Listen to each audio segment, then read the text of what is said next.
Good morning, all of you. So let's start with our daily analysis of the Hindu newspaper dated 29th of March. So on the first page, this news, though this is a bit about economy section, but फिर भी we are going to discuss it. What the title of the news says, EPFO, that means Employee Provident Fund Organization, set to marginally hike interest on deposits to 8.15%.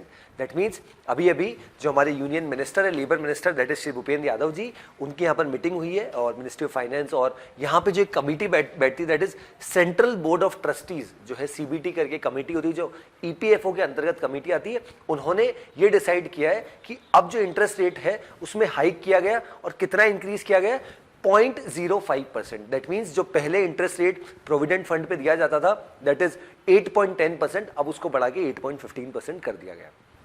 Now comes the question, ये corpus क्या होता है, कहां से इतना पैसा आता है? बेसिकली आप देखिए, जितने भी गवर्नमेंट सेक्टर एम्प्लॉयज हैं या फिर इवन प्राइवेट सेक्टर एम्प्लॉयज हैं, उनकी सैलरी में से कुछ कुछ पार्ट हर महीने यहाँ पे EPFO that is provident fund में यहाँ पर जाता है, और वो पैसा सरकार अपने पास रखती है. दैट मीन्स जो ईपीएफओ ऑर्गेनाइजेशन है उनके पास रहता है, और अल्टीमेटली इस पैसे का क्या किया जाता है, ये पैसा as a saving, as a deposit, so that एक सोशल सिक्योरिटी बेनिफिट, एक सोशल सिक्योरिटी नेट रहे, कह सकते हैं कि एक नेट रहे, सो दैट कोई पर्सन अगर इन फ्यूचर जब भी रिटायर होता है तो उसका एक अच्छा खासा कॉर्पस रहे पोस्ट रिटायरमेंट. तो इसी वजह से ये फंड रहता है. बट इसमें एक इशू क्या आया था कि लगभग 2 साल पहले की अगर हम बात करते तो इसका जो ओवरऑल इंटरेस्ट रेट दिया जाता था पहले, वो लगभग 8.5% था.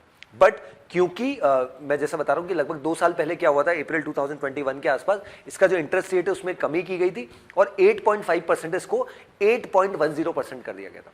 जैसे ये हुआ, काफ़ी लोगों ने क्रिटिसाइज भी किया और काफ़ी लोगों का ऐसा मानना था कि सरकार ये गलत कर रही है, बट फाइनली पिछले कुछ समय से अगर हम देखें 1.5 से 2 साल से, तो 8.10% ही यहाँ पर प्रोविडेंट फंड की यहाँ पर रेट थी. अब काफ़ी समय बाद फाइनली यहाँ पर ये डिसाइड हुआ है कि अब इसकी रेट को बढ़ा दिया गया है और अब इस रेट को 8.15% यहाँ पे कर दिया गया है. थोड़ा सा इसको रीड करते हैं, that will give us more clarity. So यहां पे क्या लिखा है, this propose interest rate is an increase from the previous year's rate of 8.10%. जैसा मैंने आपको बताया कि पहले जो रेट थी 8.10% थी, अब इसमें 0.05% का इंक्रीज करके इसको 8.15% कर दिया गया. Then upon approval from the finance ministry, depositors are set to receive approximately 90,000 crore as interest during financial year 2023. हालांकि ये तो पूरे साल भर का बताया कि डिपॉजिटर्स को लगभग 90,000 करोड़ का यहाँ पर पेमेंट किया जाएगा. 90,000 करोड़ क्या कॉर्पस है, बेसिकली जो प्रोविडेंट फंड में जितने भी लोगों का पैसा यहाँ पर जमा है उसका जो इंटरेस्ट क्यूमुलेट होकर जो इस साल का अमाउंट बना है that is 90,000 rupees.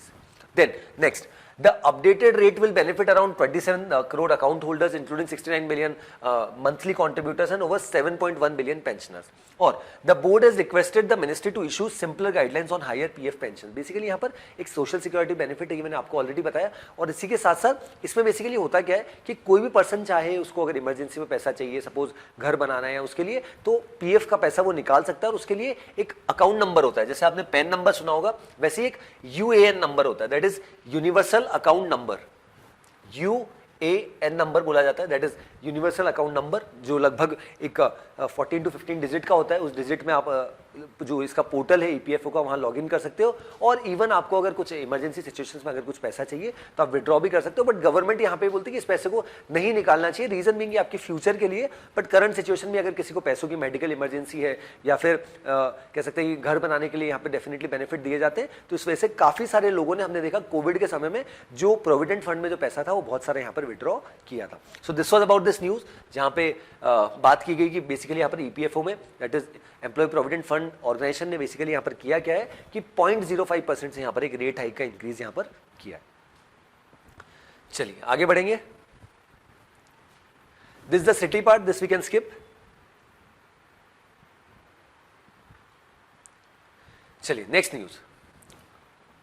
So what the title of the next news says, Amritpal Singh seen without turban in fresh CCTV footage. So जब से ये अमृतपाल सिंह की कंट्रोवर्सी हुई है, हम कंटिन्यूस बेसिस में हमारे न्यूज़पेपर एनालिसिस में इसको डिस्कस कर रहे हैं. रिसेंटली हमने कल के न्यूज़पेपर एनालिसिस में डिस्कस किया था कि इंडियन गवर्नमेंट के कुछ सोर्सेज ने यहाँ पर ये बताया कि ये जो है पर्सन अमृतपाल सिंह, जो खालिस्तानी मूवमेंट यहाँ पर प्रो खालिस्तानी मूवमेंट हमारे देश में चला रहा था, तो वो नेपाल शायद भाग गया. इसी वजह से हमने नेपालीज अथॉरिटीज को यहाँ पर, नेपालीज गवर्नमेंट के ऑफिशियल्स को यहाँ पर बताया. अब यहाँ पे कल ऐसे कुछ सीसीटीवी फुटेजेस यहाँ पर देखने को मिले जहाँ पे वो बिना टर्बन के, दैट मीन बिना पगड़ी के, और यहाँ पे जो कुछ मार्केट्स में घूमता हुआ मिला। हालांकि ऐसी क्लैरिटी नहीं है कि कहाँ घूम रहा था, कुछ लोगों का ऐसा माना है कि दिल्ली का कुछ स्ट्रीट है वहां पे दिल्ली में घूमता हुआ दिखा, बट यहाँ पे इसके साथ में इसका जो एक और फ्रेंड है वो भी यहाँ पर साथ में देखने को मिला, इसका नाम पापल प्रीत सिंह है, और वो भी इनके साथ में था। तो इस वजह से अब अमृतपाल सिंह को यहाँ पर पकड़ने के लिए बहुत ज्यादा कोशिश की जा रही है कि जल्द से जल्द इस पर्सन को पकड़ा जाए, जिसके ऊपर already NSA that is national security act के अंतर्गत ऑलरेडी काफी सारे कानून के तहत यहाँ पे उसके ऊपर मुकदमा दर्ज है। सो this was about this news. But हाँ, अभी यहाँ पे लगभग 7 दिन से ज्यादा का समय हो चुका है, बट अभी तक भी भारत देश में होते हुए भी अमृतपाल सिंह को यहाँ पर पकड़ा नहीं गया। बट इसमें अगर देखा जाए तो अभी तक काफी सारी चीजें देखी जा रही है, अभी तक क्लैरिटी नहीं है, क्योंकि उसने पूरा चेहरा जो है मास्क से ढक रखा था और टर्बन भी नहीं पहनी थी, इस वजह से क्लैरिटी नहीं मिल पा रही। बट यहाँ पे जो इंडियन गवर्नमेंट के जो पुलिस ऑफिशियल्स है, पंजाब पुलिस है, सभी यहाँ पर ये कोशिश कर रहे हैं कि जल्द से जल्द इस पर्सन को यहाँ पर डिटेन किया जाए और पकड़ा जाए।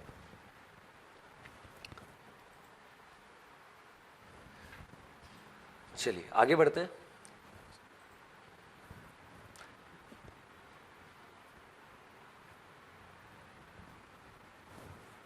चलिए, now we'll move to the editorial part. So today we'll be discussing 2 editorials and 2 opinions. So first editorial says a disturbing example of the normalization of lawfare. सबसे पहले तो यहाँ पे ऑथर ने इनिशियल पार्ट में इसमें lawfare का मतलब बताया, इसको रीड करते हैं।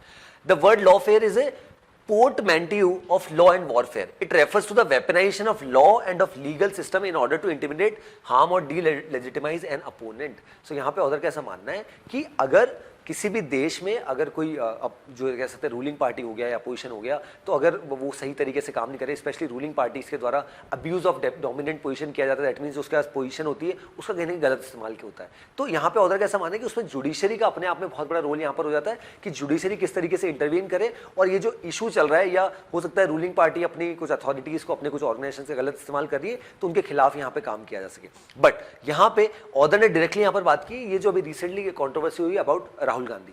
बेसिकली हुआ क्या था, जो हमने ऑलरेडी डिस्कस किया कि कर्नाटका में 2019 में जब लोकसभा इलेक्शंस का प्रचार चल रहा था, तब उन्होंने यहाँ पर मोदी कम्युनिटी के खिलाफ कुछ बोल दिया था। उनका ऐसा मानना था कि जो उन्होंने स्टेटमेंट दिया था कि हमारे देश में जितने भी चोर हैं उनका सरनेम क्यों मोदी के नाम से ही होता है, या मोदी ही सरनेम क्यों होता है। इस वजह से हालांकि उनका जो टारगेट था दैट वाज नीरव मोदी, ललित मोदी और कहीं ना कहीं इनडायरेक्टली नरेंद्र मोदी जी जो हमारे देश के प्रधानमंत्री है। बट जैसे ये यहाँ पर हुआ, उसके बाद मोदी कम्युनिटी के लोग, जो ओबीसी कम्युनिटी है, वो काफी नाराज हो गए। और गुजरात के ही सूरत से एक एमएलए है जो इनका सरनेम मोदी है, उन्होंने यहाँ पर एक केस फाइल कर दिया अगेंस्ट राहुल गांधी जी सूरत में। फिर कंटिन्यूस बेसिस पे इशू चलता रहा, और अब आज हम देख रहे हैं कि राहुल गांधी जी को डिस्क्वालीफाई कर दिया गया। अब यहाँ पे ऑथर का ऐसा मानना है कि ऐसे इंसिडेंट्स पहले भी हमने देखे, बट क्या इतना जल्दी हुआ, और इस पर्टिकुलर सिचुएशन में तो इस पर्टिकुलर केस में तो 1 साल तक, पूरे 1 साल तक स्टे रहा, कोई मतलब सूचना ही नहीं हुई, कुछ हुआ ही नहीं। और स्टे किसने लगाया, खुद जो पर्सन पिटिशनर है उसने खुद ने स्टे लगा दिया। और सेकंड चीज कि यहाँ पर क्यों जजेस यहाँ पर चेंज होते गए इसमें, और जब यहाँ पर जजेस के चेंजेस हुए तो एकदम से इतने फास्ट या रैपिड पेस पे किस तरीके से यहाँ पे जजमेंट सुना दिया गया। और जैसे यहाँ पे जजमेंट सुना दिया गया, और जजमेंट भी जानबूझ के 2 साल के सुनाया गया, क्योंकि हमारे देश का जो सेक्शन 8 सबसेक्शन 3 या clause 3 of representation of people act 1951 ये बोलता है कि कोई भी मेंबर ऑफ पार्लियामेंट को 2 साल या उससे ज्यादा की अगर सजा हो जाती है तो उसको यहाँ पे पार्लियामेंट से डिस्क्वालीफाई किया जा सकता है।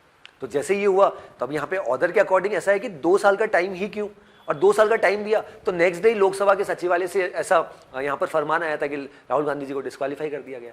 तो ऑथर के अकॉर्डिंग ये पूरा कॉन्कॉक्टेड है, ये जानबूझ के सरकार के द्वारा किया जा रहा है ताकि कोई मेंबर ऑफ पार्लियामेंट जो अपोजिशन पार्टी का है और जो कहीं ना कहीं सरकार के खिलाफ बार बार अपनी वॉइस रेज कर रहा है, उसको दबाने की यहाँ पर कोशिश की जा रही है, ऐसा यहाँ पर ऑथर का मानना है। लीगली यहाँ पर क्या क्या चीजें उसको भी यहाँ पर ऑथर ने बताया, हालांकि इस टॉपिक के बारे में बताया काफी सारे पूरे एडिटोरियल में, बट ये टॉपिक जो है बेसिकली हमने बहुत अच्छे से पिछले कुछ 3 से 4 दिन डेली बेसिस पे हम कुछ ना कुछ इसका डिस्कस यहाँ पे कर रहे हैं। तो अगर आपको उसके बारे में देखना है तो पिछले कुछ न्यूज़पेपर एनालिसिस आप डेफिनेटली 28 का 27 का देख सकते हैं, इससे that will give you more clarity. Even कल तो हमने एक एक्सप्लेन में भी पूरा इसको और अच्छे से समझा था।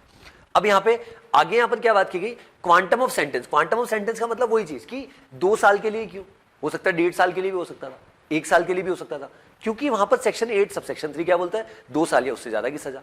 अब यहाँ पे वो कहीं ना कहीं जो फोकस हो चुका है वो ये हो चुका है कि राहुल गांधी जी को कैसे लोकसभा यहाँ पर नहीं पहुंचाया जाए, ऐसा ऑथर का यहाँ पर मानना है। इसी के साथ साथ डिफेमेशन के बारे में बताया। डिफेमेशन का मतलब होता है मानहानि, बट डिफेमेशन भी 2 तरीके का होता है, सिविल और क्रिमिनल। बट राहुल गांधी जी पे जो लगा है वो क्रिमिनल डिफेमेशन का केस यहाँ पर लगा है, तो उसको भी ऑथर ने यहाँ पर बताया। तो यहाँ पे ऑथर का ऐसा मानना है आने वाले समय में अगर ये सेंटेंस उनको मतलब जिस तरीके से उनको डिस्क्वालीफाई कर दिया, और अगर वो 6 साल तक चुनाव नहीं लड़ पाते, दैट मीन्स नेक्स्ट ईयर 2024 में लोकसभा इलेक्शन है, 2029 में फिर लोकसभा इलेक्शन है, तो उसके लिए वो एलिजिबल ही नहीं होंगे, राइट। तो कहीं ना कहीं बीजेपी ने, अगर पॉलिटिकल पार्टी की बात की जाए, तो अपने एक अपोनेंट को कहीं ना कहीं पहले ही धराशायी कर दिया, राइट। देन उसके बाद ऑर्डर ने ये जो एक केस था lily Thomas versus union of India 2013 वाला, उसको भी हाईलाइट किया, उसको भी हमने कल डिस्कस किया था। Lily Thomas versus union of India में क्या हुआ, बेसिकली हमारे देश में जो कानून है रिप्रेजेंटेशन ऑफ पीपल्स एक्ट 1951, उसमें सेक्शन 8 क्लॉज 4 क्या बोलता है कि अगर कोई पर्सन है जिसको डिस्क्वालीफाई कर दिया as a member of parliament, तो उसको 3 महीने का समय यहां पर दिया जाता है। बट उसके बाद हुआ क्या कि इसके लिए यहाँ पे सुप्रीम कोर्ट उस समय 2013 में जब कांग्रेस पार्टी की सरकार थी और मनमोहन सिंह जी उस समय प्रधानमंत्री थे, तो उन्होंने क्या किया कि सुप्रीम कोर्ट ने उस समय स्टे लगा दिया कि ये गलत है, कोई भी 3 महीने का समय नहीं दिया जाएगा। और उसी के बाद यहाँ पे जो उस समय की कांग्रेस गवर्नमेंट थी, वो एक ऑर्डिनेंस लेके आने वाली थी जिसमें क्या था कि 3 महीने का समय दिया जा सकता है। बट ये वो ऑर्डिनेंस अब नहीं है एग्जिस्टेंस में, उसको फाड़ दिया गया था बाय कुछ member of parliament. But order ने उस चीज को हाईलाइट नहीं किया। बट ऑर्डर का यहाँ पर ये मानना है कि यहाँ पे now comes the situation in our country की जो पूरा राहुल गांधी वाला कंट्रोवर्सी हुआ, जिस तरीके से अपोजिशन के लीडर्स की वॉइस को यहाँ पर रोका जा रहा है, तो ऐसे में हमें क्या करने की आवश्यकता है कि जुडिशरी को यहाँ पर आगे आना चाहिए और जुडिशरी को अपना काम बहुत कह सकते हैं कि बहुत सोच समझ के यहाँ पर करना चाहिए। क्योंकि अगर हम डेमोक्रेसी की बात करते हैं कि India is the strongest democracy, world largest democracy, तो फिर उसको बचाने के लिए हमें इस तरीके के इंसिडेंट अगर हमारे देश में होंगे तो वो अपने आप में गलत है। तो इसी वजह से हमें जुडिशरी को इंटरवीन करना है और जुडिशरी जिस तरीके से इंटरवीन करेगी तभी यहाँ पे ये जो सिचुएशन है उसको नॉर्मलाइज यहाँ पर किया जाएगा। ऑर्डर ने यहाँ पर रिसेंट एग्जांपल दिए पोलैंड का, हंगरी का, जहां पे भी इस तरीके की सिचुएशन यहाँ पर हुई है। सो एंडिंग यहाँ पे कंक्लूडिंग रिमार्क यहाँ पर ऑर्डर कह रहा that it is for the judiciary to ensure that what could also happen here does not happen here. That means judiciary के पास एक बहुत बड़ा पावर है, बहुत बड़ा रोल है। जिस तरीके से हमारे देश के डिफरेंट टीयर्स होते हैं, लेजिस्लेचर हो गया, एग्जीक्यूटिव हो गया, जुडिशरी हो गया, तो ऐसे में जुडिशरी अपना यहाँ पे जो रोल है वो यहाँ पर अदा कर सकती है। और कहीं ना कहीं ये जो पूरा इशू यहाँ पर चल रहा है हमारे देश में, उसको रोकने में जुडिशरी एक बहुत बड़ा यहाँ पर रोल प्ले कर सकती है। Then next, the need for sector specific safeguards in TechAid. So पिछले कुछ समय से अगर हम देखें जिस तरीके से एक टेक्नोलॉजिकल शिफ्ट आया हमारे यहाँ पे हमारे देश में, specially because of internet, specially because of 5G 6G, ये जो सब हमारे देश में चल रहा है। अब यहाँ पे ऑर्डर का ऐसा मानना है कि जैसे हमारे ऑनरेबल प्राइम मिनिस्टर का विजन है कि हमें $5 ट्रिलियन की इकोनॉमी यहाँ पर बनना है 2024-25 तक, वैसे ही जिस तरीके से हम ग्रो कर रहे हैं वैसे ही टेक्नोलॉजिकल सेक्टर की अगर बात की जाए, डिजिटल इकोनॉमी की बात की जाए, तो $1 ट्रिलियन की इकोनॉमी भारत की हो जाएगी बाय द ईयर 2026। तो ऑर्डर ने कहा कि अगर ये चीजें बढ़ रही है तो इसके जो इंपैक्ट है, रिपरकशन है, वो भी अपने आप में बहुत बड़े। तो ऐसे में यहाँ पर ऑर्डर का ये मानना है, इसी वजह से हम पिछले कुछ समय से काम कर रहे हैं किस पे, digital personal data protection bill pay.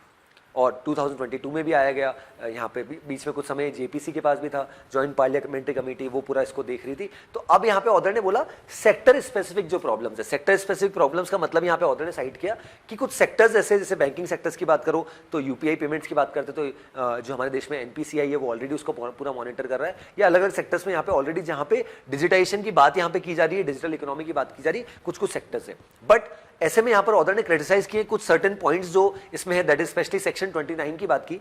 Section 29 यहाँ पे क्या बात करता है पर्सनल डेटा प्रोटेक्शन बिल का, कि provisions of the bill will complement and not create exemptions from existing regulations, and second is in case of conflict the bill will take precedence, bill को यहाँ पर मान्यता दी जाएगी। and the first part allows the bill to fill in any regulatory gaps but the second part raises concerns about sectoral regulation। तो यहाँ पे order का एक कंसर्न है कि जो सेक्टोरल रेगुलेशंस है क्या उसको कंटिन्यू किया जाए, और अगर उसको किया जा रहा है तो क्या वो प्रिवेल करेंगे नए पर्सनल डेटा प्रोटेक्शन बिल में। क्योंकि जैसे अभी हमने बैंकिंग का देखा तो पूरे बैंकिंग सिस्टम में जिस तरीके से हमारे यहाँ पे यूपीआई बहुत अच्छे से बढ़ रहा है, तो उसमें एनपीसीआई हो गया, आरबीआई हो गया, वो सबका बहुत बड़ा रोल रहा। बट क्या अब एनपीसीआई यूपीसीआई को सुपरसीड करेगा यहाँ पर पर्सनल डेटा प्रोटेक्शन बिल, तो ये अपने आप में बहुत बड़ा क्वेश्चन है। तो इसी वजह से ऑर्डर ने कुछ एग्जांपल्स दिए कुछ कंट्रीज के जहाँ पे ऑलरेडी इसके लिए काफी काम हो रहा है, यूएस, यूके, यूरोपियन यूनियन, जहाँ पे जीडीपीआर की बात की, that is general data protection regulation, वहाँ पे वो चीज़ कैसे हो सकती है, और बाकी कुछ दूसरे आर्टिकल जो दूसरे देश में यूरोपियन यूनियन में उसको भी हाईलाइट किया।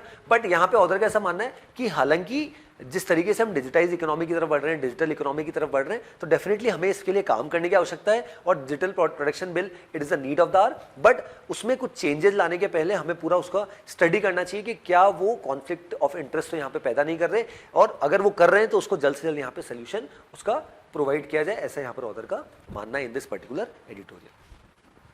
चलिए नेक्स्ट फर्स्ट ओपिनियन पे आते हैं। What the title of the first opinion says, suspect moves tinkering with reservation quota in run up to elections appears political. सो यहाँ पे हालांकि this is a political news और हम पॉलिटिकल न्यूज जनरली स्किप करते हैं, बट बेसिकली यहाँ पर कर्नाटका में चुनाव आने। अब कर्नाटका में चुनाव आने तो कर्नाटका में चुनाव से पहले यहाँ पर एक बहुत बड़ा स्टेप यहाँ पे करंट बीजेपी गवर्नमेंट के द्वारा कर्नाटका सरकार में लिया गया कि 4% जो ओबीसी रिजर्वेशन यहाँ पे मुस्लिम कम्युनिटी को दिया जाता था वो 4% रिजर्वेशन यहाँ पे हटा दिया गया और उसमें से 2% जो है कह सकते हैं जो रिजर्वेशन है वो वोकलिगा यहाँ पर कम्युनिटी को दे दिया गया और 2% जो है वीराशिवा लिंगायत कम्युनिटी को यहाँ पर दे दिया। अब जैसे ही यहाँ पर ये दिया तो अब हम रिसेंटली अगर आप थोड़ा न्यूज़पेपर वगैरह या टीवी न्यूज़ चैनल फॉलो कर रहे हैं तो आप देख रहे होंगे कि कर्नाटका में बहुत ज़्यादा लोग प्रोटेस्ट कर रहे हैं क्योंकि लोगों का ऐसा मानना है कि 4% जो ओबीसी कम्युनिटी का मुस्लिम कम्युनिटी को ऑलरेडी यहाँ पर मिलता था उसको हटा दिया गया। अब यहाँ पे बीजेपी का कुछ अलग टेक है, कांग्रेस का कुछ अलग टेक है। बीजेपी की अगर करंट सिचुएशन देखते हैं तो बीजेपी ने कहीं ना कहीं लिंगायत कम्युनिटी उनका जितना होल्ड है स्पेशली काफ़ी सारी स्टेट असेंबली सीट्स पे इस वजह से शायद ये डिसीजन लिया और कांग्रेस पार्टी का ऐसा मानना है कि वो कहीं ना कहीं मुस्लिम कम्युनिटी के साथ खड़ी की ये आपने गलत किया है 4% जिस तरीके से दिया है।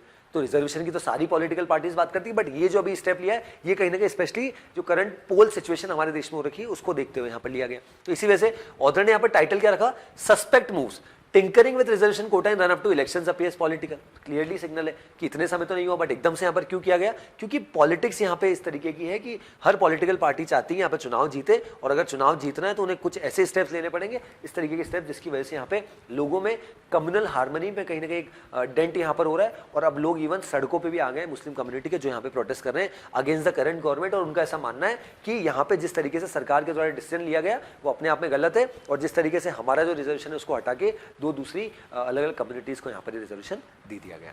सो this was about this news. Then second opinion is tactical retreat. Netanyahu can not deliver on his agenda without alienating large section. सो यहाँ पे बात की जा रही है इजराइल की। इजराइल की अगर मैं बात करूँ, इजराइल में रिसेंटली लगभग 2 से 2.5 महीने का समय हो चुका है, नई सरकार यहाँ पे आई है और 6th टाइम बेंजामिन नेतन्याहू यहाँ पे देश के प्राइम मिनिस्टर बने जब से वो प्राइम मिनिस्टर बने। और हमें पता है ऑलरेडी कि इजराइल में आज दिन तक भी कोई भी सरकार नहीं है जिसने अपना टेन्योर जो है, टेन्योर दैट मीन्स जो कह सकते हैं 120 मेंबर की जो वहाँ की सेनेट है जिसको नेसेट बोला जाता है, आज दिन तक भी किसी को सिंगल मेजोरिटी यहाँ पर नहीं। हमेशा कोलिशन की सरकार इजराइल में होती है। इस बार भी कोलिशन की गवर्नमेंट है और काफ़ी सारी 7 से 8 पॉलिटिकल पार्टीज जिसमें काफ़ी सारी एक्सट्रीम फार राइटिस्ट पार्टीज है वो साथ में। तो बेंजामिन नेतन्याहू जब से यहाँ पे सरकार में है उनका फोकस बहुत सारे जो दूसरे इश्यूज है जिस तरीके से blocking of Iran, restore Israel security and governance, deal with the cost of living problem, expand the circle of peace with Arabs, इन सब पे काम करना था। बट रादर बेंजामिन नेतन्याहू का यहाँ पर फोकस क्या हो गया, क्योंकि ऐसा माना जाता है कि उनके ऊपर बहुत सारे करप्शन के चार्जेस है। तो अब वो क्या कर रहे हैं, वो जुडिशरी में यहाँ पर बहुत सारे चेंजेस करना चाह रहे हैं और इसकी वजह से इवन जो लोग तो प्रोटेस्ट करना स्टार्ट कर दिया और इवन इस वजह से उनके जो खुद के डिफेंस मिनिस्टर जो थे उन्होंने भी इसके खिलाफ प्रोटेस्ट करा था या उन्होंने कुछ स्टेटमेंट दिए थे, उन्होंने वहां के डिफेंस मिनिस्टर को निकाल दिया उनकी पोस्ट से। जैसे ही हुआ, वहां के डिफेंस मिनिस्टर इजराइल के काफी पॉपुलर लीडर है और जैसे ही हुआ तो इवन लोग जो है सड़कों पे आ गए, काफी ज्यादा जो ट्रेड यूनियंस है उनके लोगों ने स्ट्राइक यहां पर कर दी और आज इजराइल की सिचुएशन ऐसी है कि बिल्कुल काम ठप पड़ा है और बेंजामिन नेतन्याहू के खिलाफ एक बहुत ज्यादा प्रोटेस्ट यहाँ पे, सीवियर प्रोटेस्ट यहाँ पे उनके देश में देखने को यहाँ पे मिल रहा है अगेंस्ट दिस पर्सन। और यहाँ पे जो कुछ अपोजिशन के लीडर्स हैं वो भी इसका कहीं ना कहीं फायदा उठा रहे हैं और इवन करंट सिचुएशन में इस तरीके से बताया जा रहा है कि स्पेशली ये सब चीजें इसीलिए की जा रही है क्योंकि आज की अगर हम सरकार की बात करें बेंजामिन नेतन्याहू की तो उसमें एक्सट्रीम फार राइटिस्ट ग्रुप के लोग हैं। अब उनकी जो कट्टरवादी सोच है उसको यहाँ पर इंप्लीमेंट करना, क्योंकि ये कोएलिशन गवर्नमेंट है तो आपकी जो दूसरे अलाइज है उनकी भी आपको बात माननी पड़ेगी। इस वजह से भी बेंजामिन नेतन्याहू के लिए बहुत बड़ा चैलेंज हो रखा है कि कैसे इस सरकार का जो टेन्योर है या जो पूरा कार्यकाल है उसको यहाँ पर समाप्त किया जाए और अच्छे से जो डेवलपमेंट के लिए हमने जो 3 से 4 पॉइंट पढ़े थे, जो फोकस एरियाज होने चाहिए थे इजराइल गवर्नमेंट के, उन पे फोकस यहाँ पे बेंजामिन नेतन्याहू की सरकार नहीं कर पा रही। चलिए आगे बढ़ते हैं।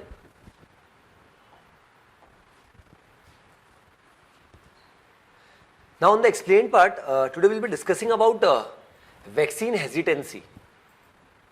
So इसको रीड करते हैं। बेसिकली यूएस की बात कर रहे हैं यहाँ पे। So what the title says, a look into the history and expansion of the anti-vaccine movement in the US. So यहाँ पे ऑथर ने बात की है, इस पर्टिकुलर एक्सप्लेन की कि वैक्सीनेशन वैक्सीनेशन की अगर हम बात करें तो स्पेशली कोविड की बात करें, कोविड के लिए वैक्सीनेशन या फिर इसके पहले स्मॉल पॉक्स की वैक्सीनेशन, तो वैक्सीनेशन हमारे देश में या विश्व में काफ़ी सालों से चल रहा है। वैक्सीनेशन क्यों किया जाता है? क्योंकि कोई अगर ऐसी बीमारी आई है उसको रोकने के लिए, उसका ट्रीटमेंट के लिए यहाँ पर वैक्सीनेशन की शुरुआत यहाँ पर की गई।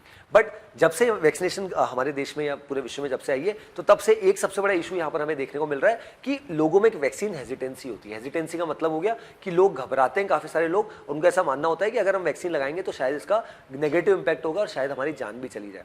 तो यही चीज़ इवन द डेवलप कंट्रीज, जिसको हम यूएस बोलते हैं, और इवन जहाँ पे काफ़ी सारे पढ़े लिखे लोग हैं, तो इवन ये चीज़ वहाँ पे भारत से भी ज़्यादा है कि इवन वैक्सीन हेजिटेंसी। देखिए, वैक्सीन हेजिटेंसी की अगर बात करें तो यहाँ पे स्टार्टिंग ही किस तरीके से सरकाजम वाला यहाँ पर ऑर्डर ने स्टार्ट किया है कि vaccine hesitancy is probably as old as vaccine itself. मतलब जब से वैक्सीन बनना यहाँ पर शुरुआत हुई तब से वैक्सीन हेजिटेंसी का प्रॉब्लम है। इट मीन्स काफ़ी सारे लोगों का ऐसा मानना है कि हमें वैक्सीन लगवानी नहीं है और लगवाने से इसका और नेगेटिव इंपैक्ट हमारी बॉडी पे होगा। बट ऐसे में यहाँ पर जैसे स्पेशली अगर कोविड की बात करें तो कोविड में वैक्सीनेशन बहुत जरूरी हो गया था। उस समय भी हमने देखा था, इवन हमारे देश में बहुत से लोग वैक्सीन के लिए हेजिटेंट हो रहे थे। बट वो एक ऐसी प्रॉब्लम थी, अगर कुछ लोगों को हो जाता है, उन्होंने वैक्सीनेशन नहीं करा तो दूसरे लोगों में ही फैल रहा था। इस वजह से सरकार ने, गवर्नमेंट ने बहुत फोकस किया, बहुत मोटिवेट किया, और अल्टीमेटली आज इंडिया में सिचुएशन काफ़ी बेटर है। बट आज भी अगर यूएस की अगर बात करें, ऑर्डर ने जिस तरीके से बताया, कोविड-19 पैंडेमिक की बात करी या इसके पहले कुछ तरह की जो रुबेला हो गया या मम्स, मीसल्स, इनकी जो वैक्सीन है उसमें भी हमने बहुत ज़्यादा वैक्सीन हेजिटेंसी देखी, जहाँ पे लोगों का ऐसा मानना था कि हमें वैक्सीन यहाँ पे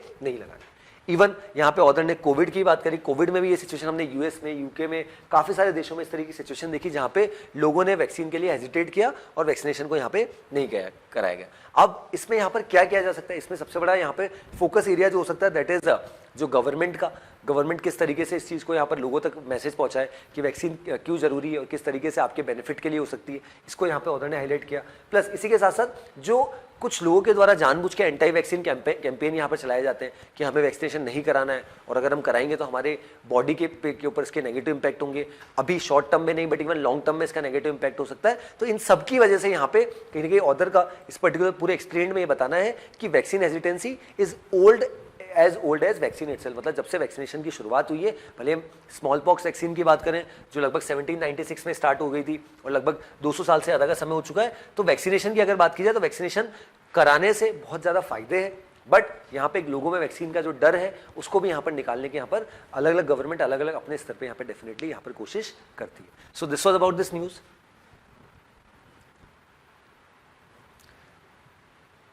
Then next is UPI payments of over ₹2,000 may attract up to 1.1% fees. That means आने वाले समय में UPI का जो के द्वारा हम जो पेमेंट करते हैं उसमें अगर 2000 से ज़्यादा का पेमेंट किया जाता है तो फिर अब आने वाले समय में 1.1% तक का यहाँ पर फीस जो है चार्ज यहाँ पे जो भी प्लेटफॉर्म है वो यहाँ पर डेफिनेटली ले सकता है। इसकी शुरुआत यहाँ पे 1 अप्रैल से यहाँ पे कर दी जाएगी। ये यहाँ पे NPCI national payment corporation of India है उसके द्वारा यहाँ पे ये बताया गया। तो अब यहाँ पे जो UPI पेमेंट है अगर हम देखें जिस तरीके से हमारा जो कैश का जो यूसेज है वो धीरे धीरे कम होता जा रहा है और हमारी जो डिपेंडेंसी है वो UPI पे बहुत ज़्यादा हो चुकी है। और इवन UPI की अगर बात करें काफ़ी सेफ भी है, सिक्योर्ड भी, स्पेशली इंडिया का जो UPI है काफ़ी सेफ है, सिक्योर्ड है। जिस तरीके से RBI, NPCI सब ने मिलकर एक बहुत शानदार प्लेटफॉर्म यहाँ पे बनाया। तो अब यहाँ पे जो आने वाले समय में इसके प्रति चार्जेस यहाँ पे इसकी शुरुआत भी यहाँ पर कर दी जाएगी, ऐसा यहाँ पर बताया गया।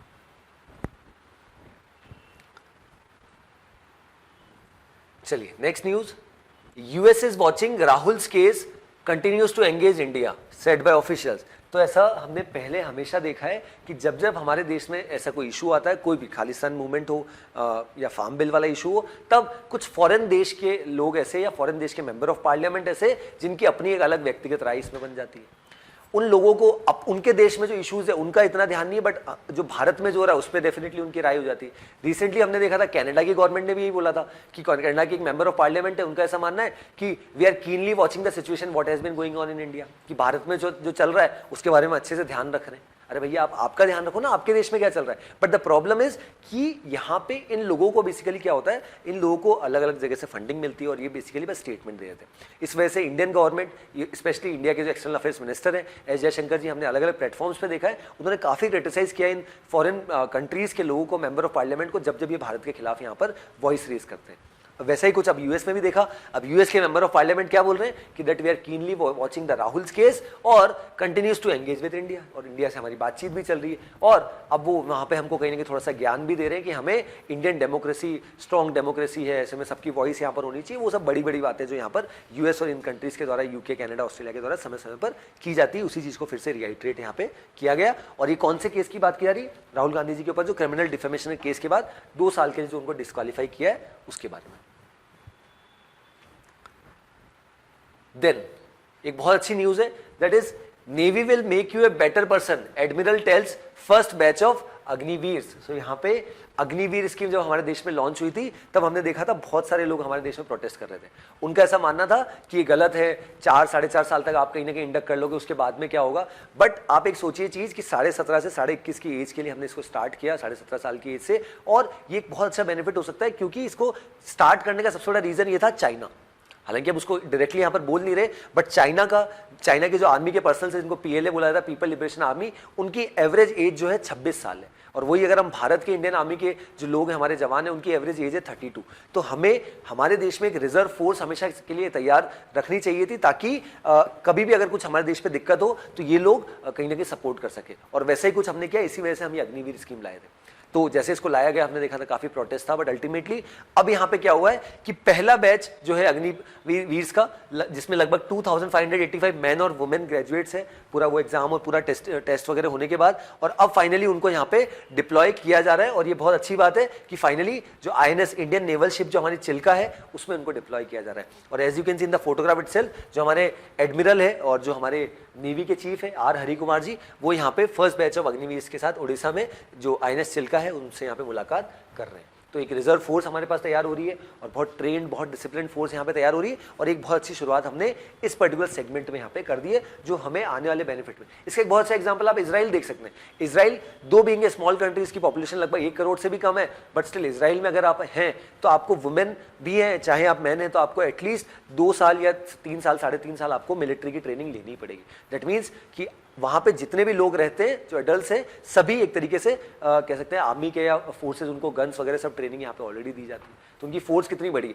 इन टर्म्स ऑफ पॉपुलेशन बहुत छोटा है, बट सभी लोग वहाँ पे कहीं ना कहीं आर्म फोर्सेज के लोग हैं, हम ऐसा बोल सकते हैं। बट हमारा देश भले 140 करोड़ लोगों का देश है, बट कितने लोग हमारे यहाँ पे आर्मी के लिए तैयार है? क्या कितने लोगों को यहाँ पर, अगर हमारे देश पे कोई पड़ोसी देश या कोई भी देश अगर अटैक करे तो क्या हमारी फोर्स तैयार है, या कितने लोग हैं? तो वो हमारे लिए क्वेश्चन है। इसी वजह से हमने ये अग्निवीर स्कीम को लॉन्च किया था। बट जैसा मैंने आपको बताया कि हमारे यहाँ पे देश में एक ऐसा धड़ा है जो जब भी कोई नई चीज आती है उसको प्रोटेस्ट करने के लिए तैयार हो जाता है, तो वो प्रोटेस्ट हुआ, but finally government was adamant, government was clear कि हमें इसको करना ही है, और डेफिनेटली यहाँ पर ये डिप्लॉयमेंट हो भी चुका है, और एक बहुत अच्छी एम्प्लॉयमेंट अपॉर्चुनिटी भी यहाँ पर मिली है यहाँ पे काफी सारे लोगों को।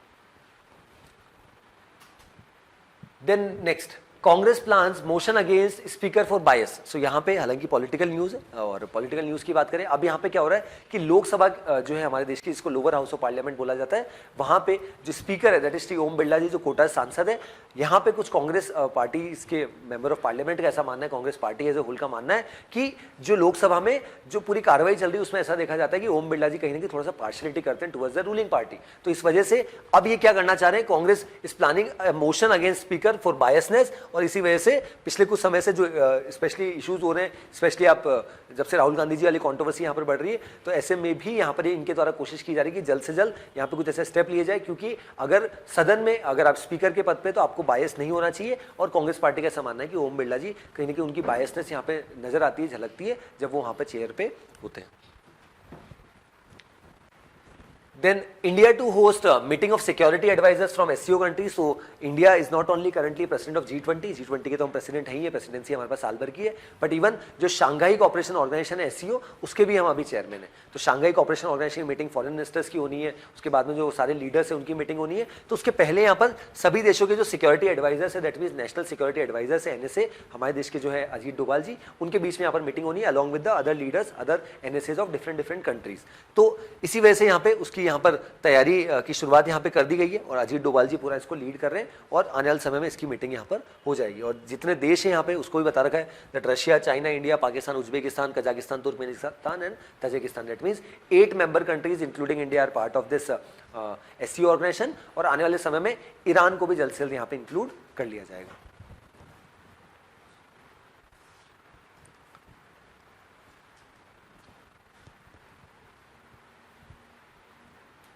चलिए, then on the world section एक छोटी सी न्यूज है, that is Myanmar dissolves Suu Kyi's NLD party. So Myanmar की अगर सिचुएशन देखें, जो एक और हमारा पड़ोसी देश है, वहां पे लगभग 2 साल से मिलिट्री कू हो चुका है। मिलिट्री कू का मतलब होता है तख्ता पलट। दैट मीन्स जो डेमोक्रेसी वहां पर होती थी, अब डेमोक्रेसी नहीं है, और वहां के जो मिलिट्री के लीडर थे मिन ऑन्ग लैंग, उन्होंने 2 साल पहले दैट इज 1 फरवरी 2021 को क्या किया था, तख्ता पलट कर दिया था। अब जैसे यहाँ पर तख्ता पलट हुआ, तो अब करंटली यहाँ पर जो रूल कर रही है वो यहाँ पे मिलिट्री रूल कर रही है। तो इंडिया के लिए बहुत कह सकते हैं सिचुएशन, हम हालांकि हमारे जो फॉर्मर फॉरेन सेक्रेटरी है हर्षवर्धन श्रृंगला जी, उन्होंने भी विजिट किया था, और हम कोशिश करें म्यांमार के साथ हमारे रिलेशंस को वापस बेटर करें। अब यहाँ पे क्या हुआ, जो उस समय के लीडर थी ऑन्ग सॉन्ग सू की, जो ऑलरेडी 78-79 ईयर्स ऑफ एज की है, उनके ऊपर कंटिन्यूस इंप्रिजनमेंट यहाँ पर किए जा रहे हैं, अलग अलग केसेस लगाए जा रहे हैं। अब क्या किया जा रहा है, उनकी जो पार्टी है नेशनल लीग फॉर डेमोक्रेसी, उसकी ही मतलब जो पॉलिटिकल पार्टी की एग्जिस्टेंस है उसको भी यहाँ पर खत्म किया जा रहा है बाय द मिलिट्री। और जब मिलिट्री यहाँ पर पावर में आई थी इनिशियली 2021 में, तब उनका मानना था कि जो हमारे देश में सिचुएशन खराब हो रही है उसको सही करने के लिए हम 6 महीने के लिए आए हैं, बट आज 2 साल से अलग का समय हो चुका है, आज भी मिलिट्री ही रूल करी किसको, म्यांमार को। देन द लास्ट न्यूज, एक रिपोर्ट आई है, यूएस बेस्ड रिपोर्ट। उस रिपोर्ट में ऐसा है that China is ramping up bail out packages to Pakistan, Sri Lanka and other BRI countries. कि चाइना क्या कर रही है, चाइना का हमें ऑलरेडी पता है कि डेट ट्रैप पे फंसाती है, कर्जा देती है अच्छे हाई रेट ऑफ इंटरेस्ट पे, और ultimately these countries are unable to repay. इसका बहुत अच्छा एग्जांपल हम्बनटोटा पोर्ट हमने श्रीलंका में ऑलरेडी देखा, जो चाइनीज फंडिंग के थ्रू बनाया गया था, और श्रीलंका उसका रीपेमेंट नहीं कर पाई, और आज वो हम्बनटोटा पोर्ट का जो मालिक है वो चाइना है। तो ऐसे ही यहाँ पे एक रिपोर्ट आई है, उस रिपोर्ट में ऐसा है कि पिछले 2 दशकों की अगर बात करें तो चाइना ने लगभग $240 बिलियन के बेल आउट पैकेजेस अलग अलग देशों को दे दिए गए, और इसमें 22 डेवलपिंग कंट्रीज है, और ये पैसा सबसे ज्यादा उन देशों को दिया जा रहा है, मोस्टली उन्हीं देशों को दिया जा रहा है जहां पे इनका BRI initiative, that means belt and road initiative, जो सिल्क रूट है इनका, या जिससे ये ट्रेड को अपना और बढ़ाना चाह रहे हैं, वहीं पे ये बहुत ज्यादा बेल आउट पैकेजेस दे रहे हैं। और वहां पे जो कंट्रीज उनको डेट ट्रैप में फंसा के पैसा देके और वापस से वो कंट्रीज पेमेंट नहीं कर पा रही, तो अल्टीमेटली क्या किया जा रहा है, वो जो जगह है वो उसका मालिक यहाँ पर चाइना बनता जा रहा है। सो this was about this news, और इसी के बारे में बताया गया है कि किस तरीके से यहाँ पर कंटिन्यूस बेसिस पे चाइना के द्वारा जो बेल आउट पैकेजेस अलग अलग देशों को दिए जाते हैं। So herein I conclude with today's analysis. I hope the session was insightful. That's all from my side. Thanks for watching.